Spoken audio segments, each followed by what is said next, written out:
السلام علیکم ورحمۃ اللہ وبرکاتہ۔ انشاءاللہ آج ہم لوگوں کو ایک بات پہ غور کرنا ہے کہ اللہ تعالیٰ نے ہمیں کیوں پیدا کیا ہے نا۔ سب سے پہلے تو اللہ تعالیٰ نے ہمیں اللہ تعالیٰ کی عبادت کے لیے پیدا کیا ہے نا۔ ساری چیزوں کو اللہ سبحانہ تعالیٰ نے ہمارے لیے کیا نہیں پیدا کیا ہے نا۔ اس کو یہ پوری دنیا کو چلانے والا تو وہی ہے نا۔ دیکھیے ہمارے اطراف ہرے بھرے درخت، پھول، پودے، پہاڑ، سمندر، ستارے، کھیت، جھرنے، چرند پرند ہے نا۔ یہ جتنی بھی مخلوق ہے یہ سب اللہ کی بنائی ہوئی ہے، اور یہ سب اللہ کی اطاعت پہ، اللہ کے اشارے پہ چل رہے ہیں نا،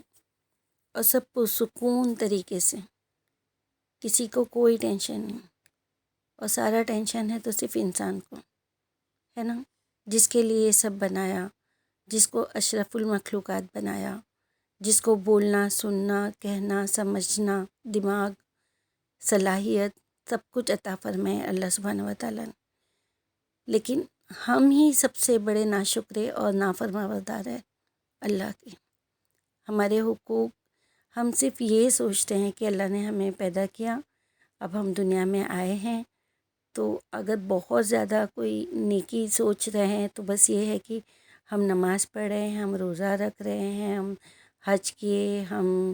زکوٰۃ فطرہ دے رہے ہیں، ہم صدقہ خیرات کر رہے ہیں، تو بس نیکی اتنی ہی ہوتی ہے؟ نہیں نا، وہ تو ہے، وہ تو ہمارے فرائض میں شامل ہے، لیکن اللہ تعالیٰ نے اس کی بندگی کے ساتھ، اس کی عبادت کے ساتھ ہے نا، جیسے اللہ کا حق ہے ہم پر، اسی طرح بندوں کا بھی حق ہے نا ہم پر، ہمارے رشتہ داروں کا حق ہے، ہمارے پڑوسیوں کا حق ہے نا۔ اگر جو حقوق اللہ تعالیٰ نے ہمیں سمجھائے ہیں، جو اللہ تعالیٰ نے آپ صلی اللہ علیہ وسلم کے ذریعے ہم تک پہنچائے ہیں، اگر ہر انسان اس حقوق کو اپنی طریقے سے تھوڑا بھی نبھانے کی کوشش کرے تو یہ دنیا میں کوئی دکھی نہیں رہے گا، کوئی غریب نہیں رہے گا، کوئی پریشان نہیں رہے گا ہے نا۔ رشتہ داروں کے حقوق تو اللہ سبحانہ و تعالیٰ نے 11 بار قرآن شریف میں فرمایا۔ کتنی جگہ پہ اللہ تعالیٰ نے صرف رشتہ داروں کے حقوق بتائے ہیں،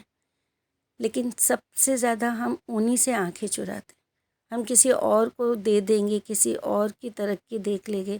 لیکن اپنے رشتہ داروں کی طرف ہم غافل ہو جاتے ہیں۔ تو سب سے پہلے تو اپنے گھر سے شروع کرنا ہے، پھر اپنے پاس پڑوس ہے نا، پھر ہمارے رشتہ دار چھوڑ کے، ہمارے پڑوس چھوڑ کے، دنیا میں جتنے بھی ہے وہ سب انسانوں کی اللہ تعالیٰ نے بندگی، ان کی جو خیر خواہی کے لیے، ہر کوئی اگر کسی سب کی ایک دوسرے کی خیر خواہی کرے گا تو اللہ سبحانہ و تعالیٰ نے ہمیں جو بتایا اس راستے پہ چلے گا تو کتنا آسان ہو جائے گی نا زندگی۔ لیکن ہم نے اپنی زندگی کو خود مشکل میں ڈال دیا ہے۔ جو اللہ کا حکم بجا رہا ہے، جیسے کہ چاند، سورج، ستارے، پہاڑ ہے نا، دیکھیے اللہ تعالیٰ ہم کو فرماتے بھی ہے، جیسے سورہ لقمان میں اللہ تعالیٰ فرماتے ہیں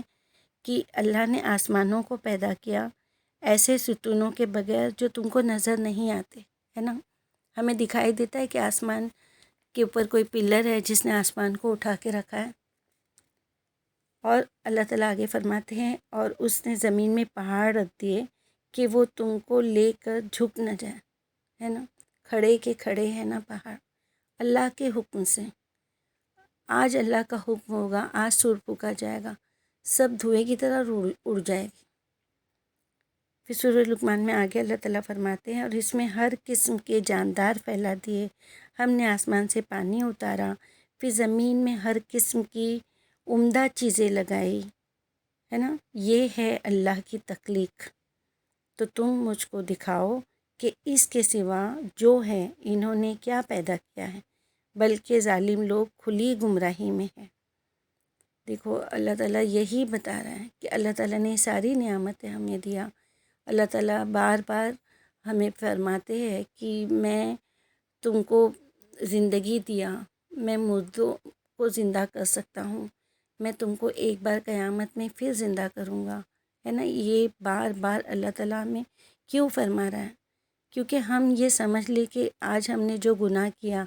اور پھر ہم مر گئے تو ہماری زندگی ختم نہیں، اس کے بعد کی زندگی ہے، ہم سب جانتے ہیں، لیکن کیوں ہم غافل ہو جاتے ہیں؟ دیکھیے، اگر ہمارے سامنے کوئی انتقال ہو جاتا ہے، ہمارے رشتے میں، پڑوس میں، جو بھی، ہم دکھی ہوتے ہیں، ہم اس کے لیے دعا کرتے ہیں، ہم اس کے لیے پڑھائی کرتے ہیں، ہم اس کے لیے جتنی کوشش ہو دعا کرتے ہیں اور اس کی مغفرت کی دعا مانگتے ہیں،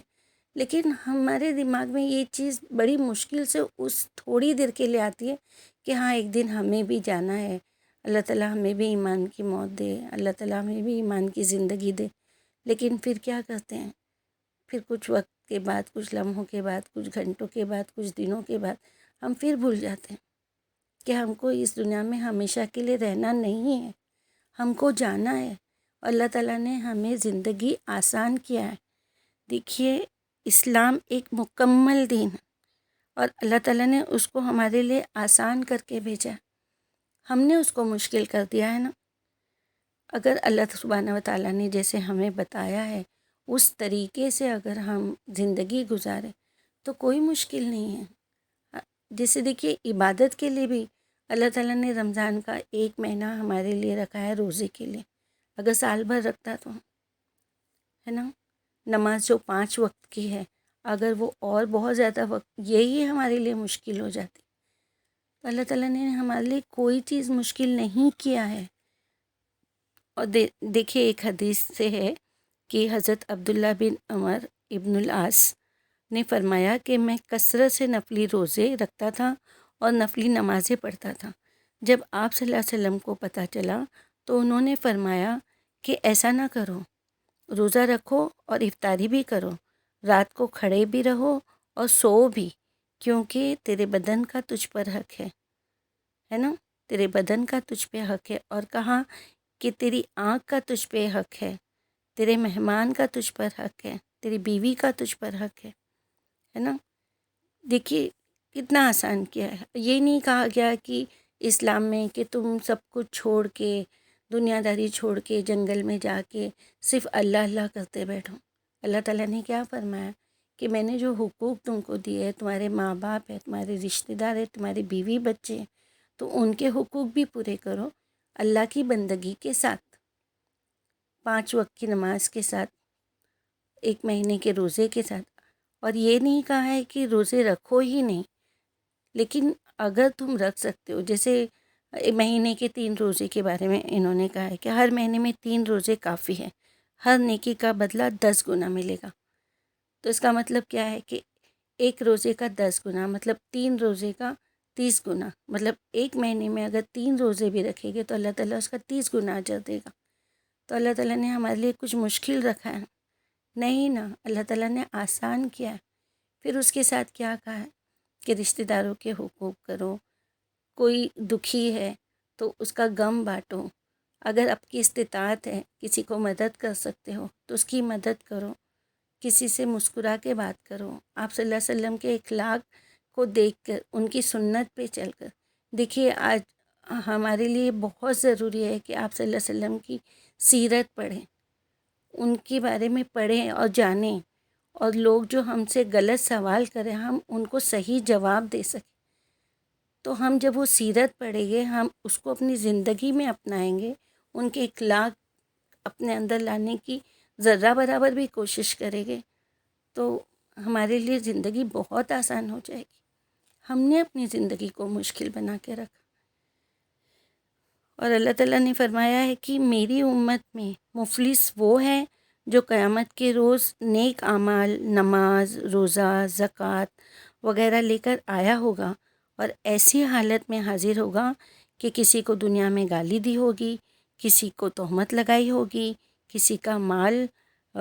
ہضم کر لیا ہوگا، کسی کی خون ریزی کی ہوگی، کسی کو ناحق مارا پیٹا ہوگا۔ تو یہ جو نماز، روزے، اس کے بعد جو اس نے یہ ساری چیز کیا ہے، ایسے نہیں کہ اللہ تعالیٰ اس کو نماز روزے کا اجر نہیں دے گا، لیکن اگر اس نے کسی کے ساتھ، جیسے اس میں بتایا کہ گالی دی ہوگی، تو وہ قیامت کے دن اللہ سبحانہ و تعالیٰ کے سامنے بولے گا کہ اللہ تعالیٰ اس نے مجھے گالی دی تھی،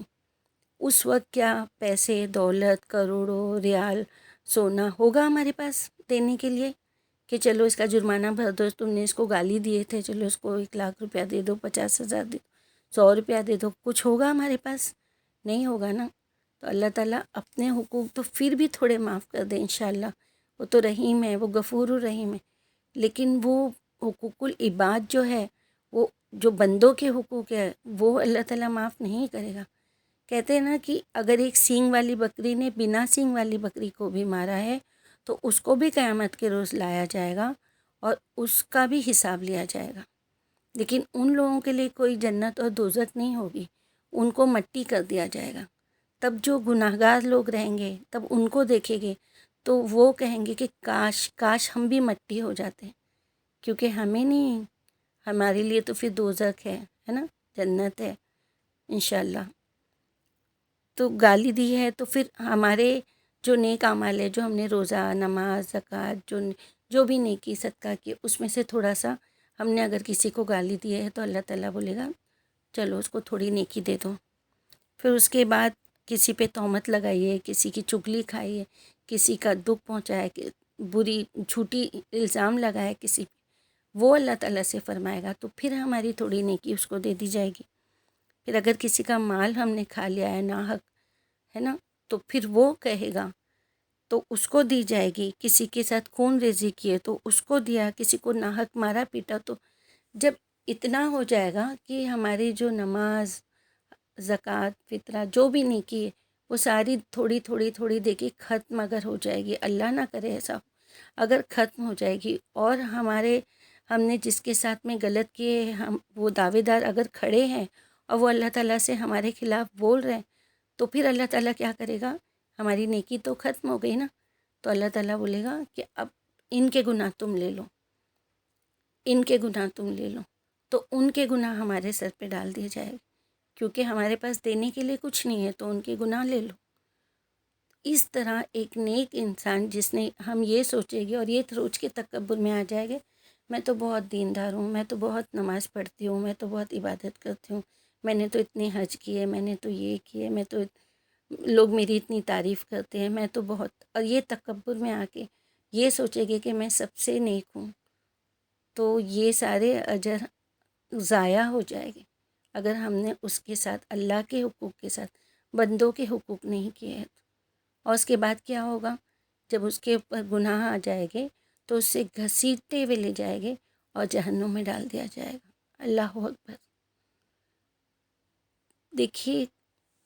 چھوٹے گناہ ہمیں بہت آسان لگتے کہ اتنی چھوٹی بات تو ہے، اس سے کیا ہوگا؟ یہ چھوٹے چھوٹے گناہ، آپ صلی اللہ علیہ وسلم نے کہا کہ یہ جو چھوٹے چھوٹے صغیرہ گناہ ہے، کبیرہ نہیں، صغیرہ گناہ ہے، یہ ہے نا لکڑیوں کی تلیوں کی طرح جمع ہو کے ایک پہاڑ جیسے بن جائے گی، اور سوچو جب اس پہ آگ لگے گی تو کتنی اونچائی پہ اڑے گی۔ تو ہم اگر چھوٹے چھوٹے گناہ جو ہم سے انجانے میں ہو رہے ہیں تو غور کرے کہ کہیں میں نے غلط تو نہیں کی، کہیں مجھ سے کوئی غلطی تو نہیں ہوئی، اور اگر ہوئی ہے تو فوراً اللہ سبحانہ و تعالیٰ نے بولا ہے کہ جس کے ساتھ میں بھی ہم نے غلط کیا ہے دنیا میں ہی اس کی معافی مانگ کے ختم کر لو۔ دنیا میں اگر تم نے اس سے معافی نہیں مانگی، اس نے تمہیں معاف نہیں کیا اللہ کو حاضر ناظر جان کے، تو قیامت کے دن تم کو اس کا حساب اس طریقے سے دینا پڑے گا کہ اپنے نیک اعمال دینا پڑے گا، ان کے گناہ اپنے سر پہ لینا پڑے گا۔ تو اللہ تعالیٰ نے ہمارے لیے آسانی رکھا ہے کہ تم عبادت بھی کرو، دنیا داری بھی کرو، جو نیک کام کرو گے اس کا میں تم کو 10 گنا اجر دوں گا۔ اور اللہ سبحانہ وتعالیٰ نے یہ بھی کہا ہے کہ جو شخص یہ چاہے کہ اس کی عمر میں اور سال میں برکت ہو تو اسے چاہیے کہ مطلب اس کی عمر اور اس کے مال میں اگر برکت ہو تو اسے چاہیے کہ وہ اپنے رشتہ داروں کے ساتھ میں اچھا سلوک کرے۔ دیکھیے، ہر کوئی یہی چاہے گا نا اب کہ اللہ تعالیٰ مجھے حیاتی تندرستی دے، ہے نا، اللہ تعالیٰ اگر حیاتی تندرستی دے رہا ہے تو اللہ تعالیٰ میرے مال میں، میرے بچوں کے مال میں برکت دے، ہے نا، روزی میں برکت دے۔ تو کتنا آسان ہے نا کہ اگر وہ رشتہ داروں کے ساتھ اچھا سلوک کرے گا تو اللہ سبحانہ و تعالیٰ اس کی عمر میں بھی اور اس کے مال میں بھی برکت دے گا۔ اللہ اکبر۔ الحمدللہ اللہ تعالیٰ غفور الرحیم ہے. لوگ جو دوسرے ہیں جو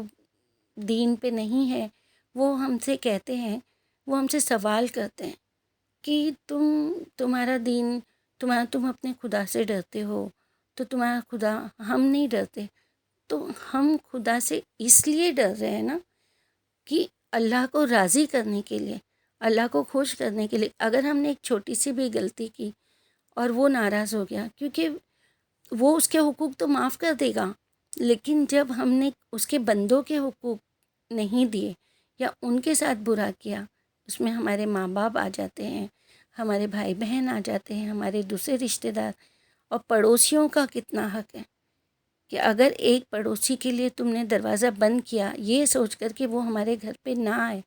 تو اس کے لیے کتنا بڑا گناہ ہے. اور آپ صلی اللہ علیہ وسلم نے یہ بھی کہا ہے کہ اگر تمہارا پڑوسی بھوکا ہے اور تم پیٹ بھر کے کھا رہے ہو تو اس کے لیے تم کو کتنا بڑا گناہ ہے. تو ہمیں اپنے ساتھ اپنے پڑوسی کا بھی خیال رکھنا چاہیے کہ ہمارے